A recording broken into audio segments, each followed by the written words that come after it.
Assalamualaikum sahabat, apa kabar semua? Semoga dalam keadaan yang sehat dan baik-baik saja.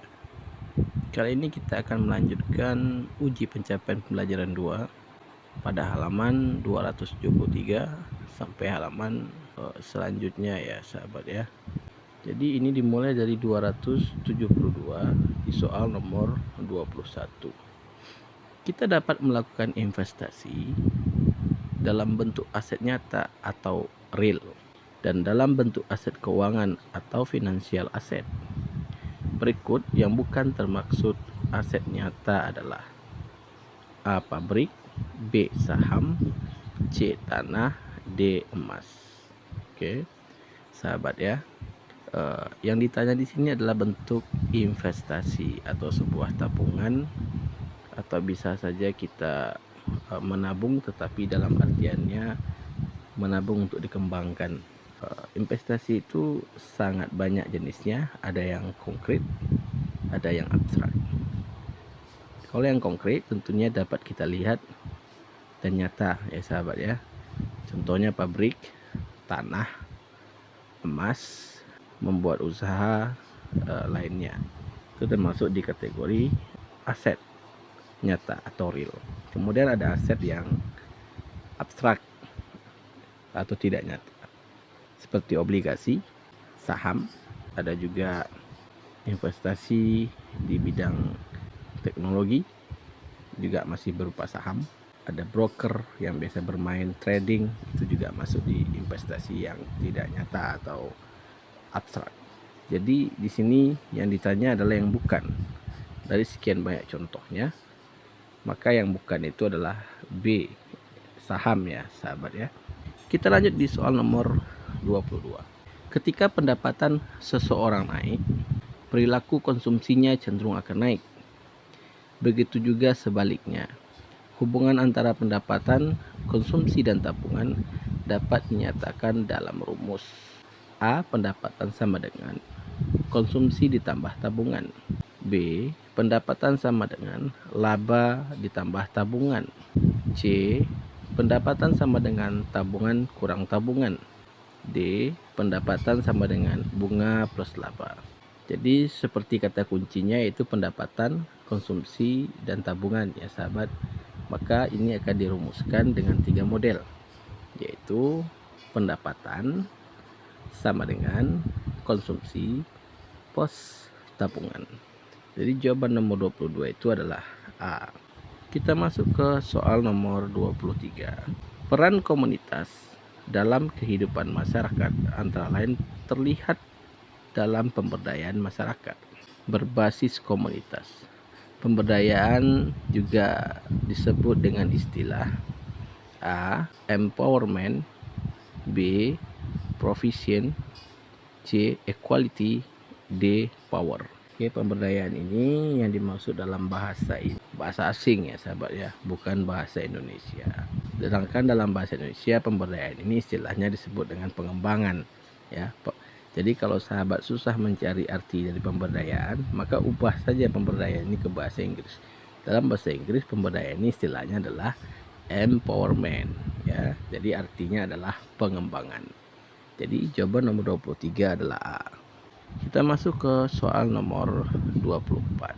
Kelompok ini adalah orang yang mempunyai pengetahuan dan keyakinan tentang lembaga jasa keuangan serta produk dan jasa keuangan, termasuk fitur, manfaat dan risiko, serta hak dan kewajiban terkait produk dan jasa keuangan. Kelompok yang dimaksud adalah, soal ini muncul kembali ya sahabat ya.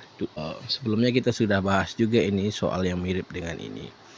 Ada not literate, itu artinya adalah orang yang tidak punya literasi atau pengetahuan sama sekali.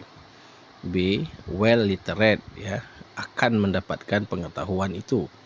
Kemudian less literate yang C, masih dalam proses pembelajaran tentang pengetahuan jasa keuangan ini. Kemudian yang D, sufficient literate, ini adalah orang yang sudah mempunyai atau kelompok yang sudah mempunyai pengetahuan, keyakinan tentang lembaga jasa keuangan serta produk jasa keuangan ya, termasuk manfaat dan risikonya serta hak dan kewajibannya. Berarti nomor 24 sudah terjawab, yaitu D ya sahabat ya. Kita masuk ke soal nomor 25.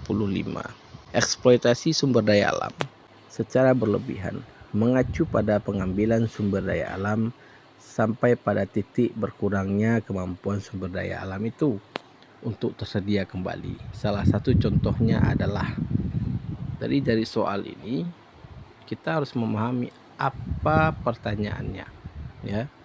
Jadi di sini ada sampai pada titik berkurangnya kemampuan sumber daya alam itu untuk tersedia kembali. Salah satu contohnya adalah ya, dibuat keramba di sungai-sungai di Indonesia. Keramba ya di sungai-sungai Indonesia. Keramba ini biasanya semacam pembudidayaan ikan tetapi memakai sistem air mengalir. Ya sahabatnya, maka yang dipakai itu sungai atau parit-parit kecil yang intinya airnya mengalir secara alami agar ikan tersebut merasa hidup di habitatnya walaupun mereka dalam keadaan di penangkaran atau dibudidayakan. Yang kedua, maraknya industri pembuatan kayu arang.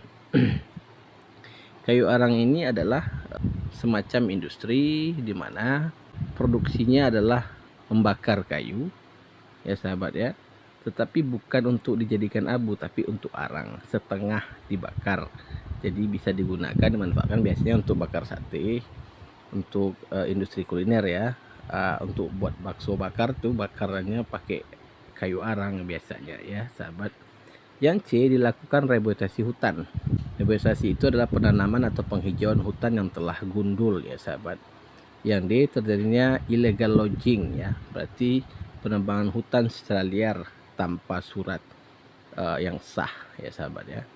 Oke, contoh ini mana yang menghabiskan sumber daya alam dan berkurang kembali kemampuan sumber daya alam itu untuk tersedia kembali. Kira-kira mana sahabat?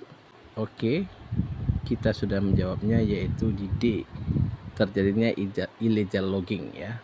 Karena dari 4 option ini yang betul-betul menghabiskan itu adalah illegal logging. Setelah tidak punya legalitas ya atau izin yang sah, tentu apapun yang ada di hutan tersebut dia tebang sampai habis dan gundul.